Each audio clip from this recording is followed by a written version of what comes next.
Salam. Saya ingin membahas bahwa Yesua adalah firman. Artinya bahwa Yesua adalah juru bicara Allah Bapanya. Itu terdapat di dalam Yesaya 55 ayat 11. Allah Bapa katakan, firman yang keluar dari mulutku tidak akan kembali kepadaku dengan sia-sia, tetapi ia akan laksanakan apa yang ku kehendaki dan akan berhasil dengan apa yang kusuruhkan kepadanya. Jadi Yesua adalah juru bicara Allah Bapa. Yesua mengakui Yesaya 55 ayat 11 ini di dalam Yohanes 12 ayat 49 dan 50. Mari kita baca ayatnya. Oke, kita baca ayatnya. Yohanes 12 ayat 49 dan 50. Yesua katakan, sebab aku berkata-kata bukan dari diriku sendiri, tetapi Bapa yang mengutus aku. Dialah yang memerintahkan aku untuk mengatakan apa yang harus aku katakan dan aku sampaikan. Dan aku tahu bahwa perintahnya itu adalah hidup yang kekal. Apa yang aku katakan, aku menyampaikannya sebagaimana yang difirmankan oleh Bapa kepadaku. Sangat jelas, Yesua mengaku yang dia sampaikan itu yang disuruhkan oleh Bapanya. Jadi Yesua adalah firman dalam arti juru bicara Allah. Saya berdoa sepanjang malam Sabat ini. Saya berkata kepada Allah Bapa, bukakan aku hikmat dan pengertian. Mengapa Yesua dikatakan firman? Saya pun bertanya, apakah di dalam diri Allah Bapa pribadi Yesua ada di dalam diri Allah Bapa sebagai firman, atau memang Yesua adalah ciptaan dari perkataan Allah Bapa? Dan saya dapatkan jawaban pengertian saya bahwa Yesua adalah ciptaan melalui firman Allah. Oke? Karena sesuatu yang tidak masuk di akal jika di dalam diri Allah Bapa oknum pribadinya, oknum pribadi Yesua sebagai firman juga ada di dalam diri Allah Bapa. Karena Allah Bapa tidak bisa dipersekutukan. Jadi sesuatu logika yang masuk di akal sehat kita sebagai manusia yang diberikan akal budi oleh Tuhan, saya berpikir bahwa Allah Bapa menciptakan Yesua dari firman-Nya di sorga menjadi anak Allah. Karena Allah Bapa dalam dirinya, ya dirinya sendiri. Dan bukan Yesua pribadi ciptaan ini ada di dalam dirinya Allah Bapa. Tidak. Allah Bapa menciptakan Yesua menjadi satu pribadi yang disebut anak Allah. Anda bisa baca itu di dalam Kejadian pasal 1 ayat 24. Anda baca di sana. Sangat jelas.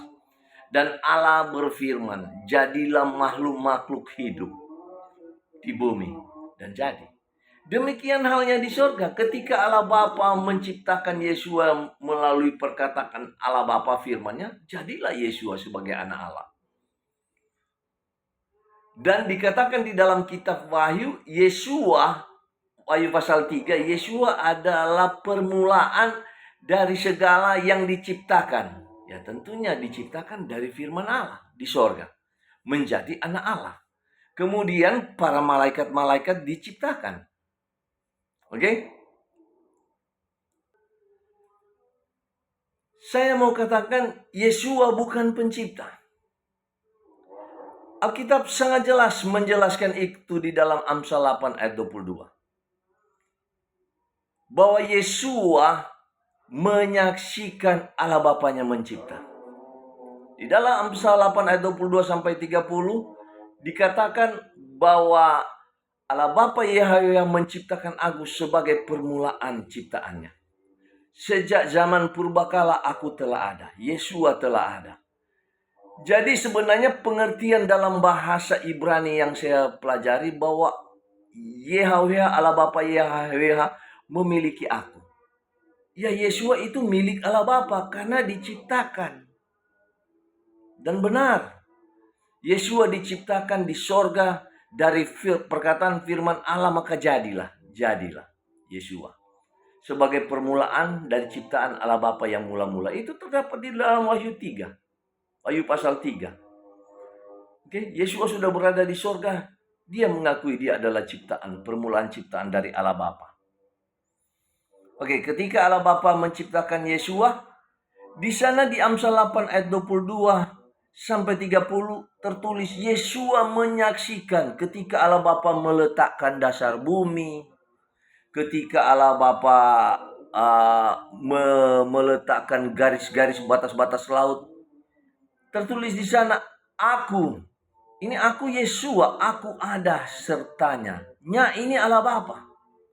Menjadi, di ayat 30 dikatakan menjadi anak kesayangan. Jadi Yesua bukan pencipta, tapi menyaksikan Allah Bapa menciptakan bumi ini.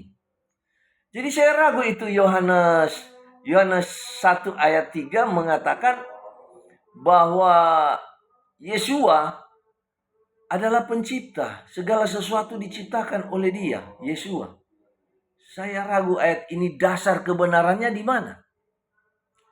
Makanya saya katakan kalau Injil PB-mu tidak sesuai yang tertulis dalam kitab suci Tanakh orang Yahudi, ya Amsal 8 ayat 22 sampai 30 tadi,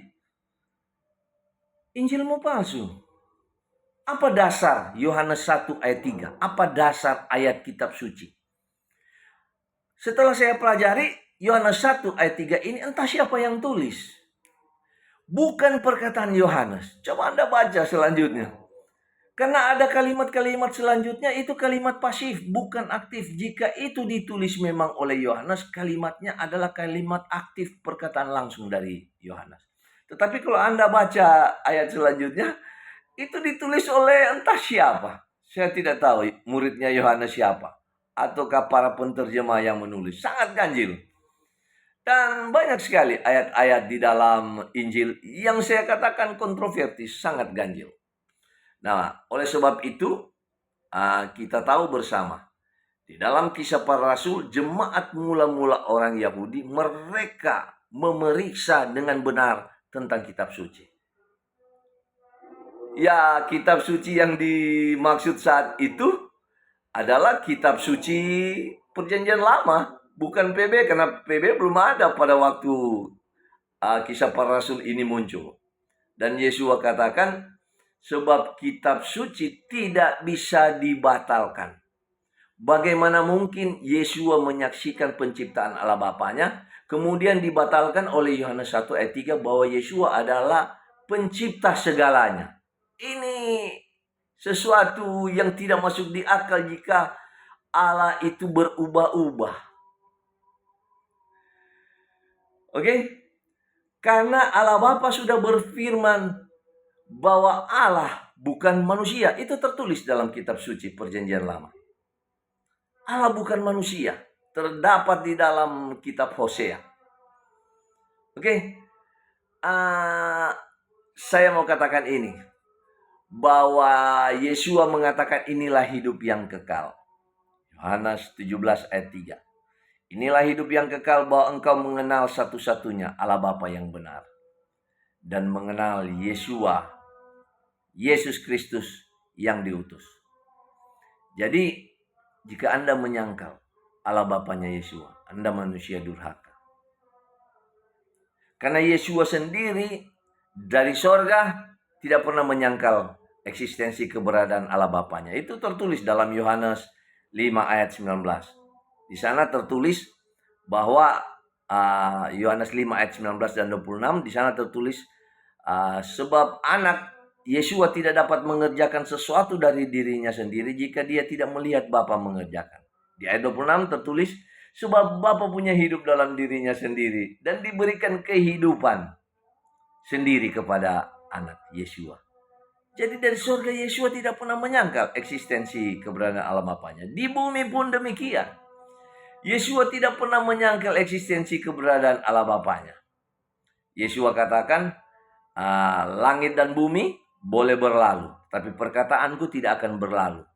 Tentang hari dan waktunya tidak ada satupun orang yang tahu. Yesua tidak tahu, para malaikat pun tidak tahu. Hanya Bapa yang tahu. Bahkan Yesua katakan, untuk duduk di sebelah kiri dan kanan saya, aku tidak berhak menentukannya. Itu Bapa yang berhak menentukannya. Bahkan di Kisah Para Rasul 1, ayat 6 dan seterusnya, waktu murid-murid bertanya, Guru, kapan pemulihan kerajaan bagi Israel? Yesus katakan, kamu tidak perlu tahu. Karena itu sesuai dengan rencana kehendak Bapa. Oke? Di bumi tidak pernah menyangkal. Dan di sorga Yesus tidak menyangkal Allah Bapanya. Di sorga Yesus katakan dalam Yohanes 14 ayat 28, jika kamu mengasihi aku akan pergi kepada Bapa dan Bapa lebih besar daripada aku. Dan ketika Yesus sudah berada di sorga, di dalam Wahyu 3, dan Anda baca di situ di dalam sidang Laodikia, Wahyu pasal 3 ayat 21, Yesus katakan begini, barang siapa menang, dia akan duduk bersama di tahtaku, seperti aku duduk bersama Bapa di tahtanya. Jadi di surga Yesus tidak menyangkal Allah Bapa. Yesus bukan anak durhaka. Bahkan di dalam pada waktu kedatangannya kembali, Yesus katakan, sebab anak manusia, Yesus, Tuanku Yesus, akan datang dalam kemuliaan Allah Bapanya. Yesus tidak pernah menyangkal Allah Bapanya. Beliau bukan manusia durhaka, anak durhaka. Tetapi ada banyak orang yang mengaku sebagai pengikut Kristus. Mereka adalah manusia durhaka.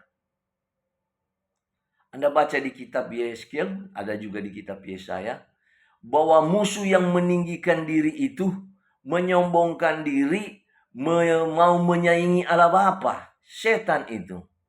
Jadi manusia-manusia durhaka ini mereka meninggikan Yesua setara dengan Allah Bapa, dan hal ini adalah kesombongan dari setan menggunakan mereka. Jadi saya mau katakan, Anda baca ayat-ayatnya di atas ini, postingan ini, saya lampirkan semua ayat-ayat yang saya katakan, semuanya ada. Jadi saya tidak mengatakan sesuatu dari diriku sendiri kalau tidak ada tertulis. Ya saya mengatakan yang ada tertulis. Saya mengajak Anda jangan menjadi manusia durhaka. Akuilah keberadaan eksistensi Allah Bapanya Yesua. Bahkan Yesua katakan begini, akulah pokok anggur yang benar, Bapakku pengusahanya. Jika kamu tinggal di dalam aku, kamu akan berbuah. Dan Bapa yang dipermuliakan. Jadi Yesua tidak mempermuliakan dirinya sendiri. Bapa yang dipermuliakan. Bahkan Yesua meminta kepada Bapanya supaya Allah Bapanya memuliakan dia. Pertanyaan, apa kemuliaan yang dimiliki oleh Yesua pada saat dia meminta kepada Allah Bapanya? Ada dalam satu perumpamaan uang mina. Yesua katakan ada seorang bangsawan, dia pergi ke negeri jauh. Dan ketika dia berada di negeri jauh, dia dinobatkan menjadi seorang raja. Dan dia akan kembali menjadi raja. Jadi kemuliaan yang dimiliki Yesua sebagai anak Allah, sebagai bangsawan, sebagai putra mahkota, dia Yesua dinobatkan menjadi raja. Dalam kitab Daniel itu sangat jelas bahwa anak manusia itu pergi kepada yang lanjut usia, dan lanjut usia itu Bapa Allah Bapa memberikan dia segala kuasa, kerajaannya kekal selama-lamanya.